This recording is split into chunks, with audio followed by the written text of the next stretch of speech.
In this video, you'll learn how to effectively list men's shirts on eBay.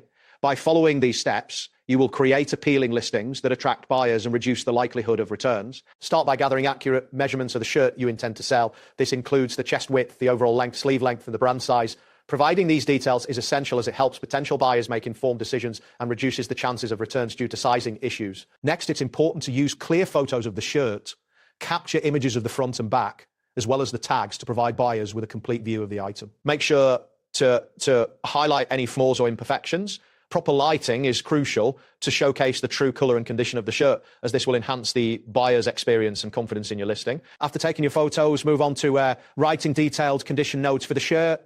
Be transparent about any wear stains, fading, or alterations that may not be immediately visible in the photos. Clear and honest descriptions build trust with potential buyers and can help you avoid disputes later. Once you have your measurements, photos, and condition notes ready, navigate to eBay and sign into your account.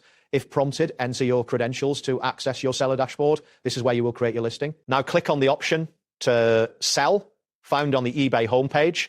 This action will take you to a page where you can start creating your listing. Fill in the details of your shirt, including the measurements, upload the photos, and include the condition notes you previously prepared. Review your listing for accuracy before finalizing it, as this will help ensure a smooth selling experience. That wraps up today's guide. Thanks for watching, and catch you in the next tutorial.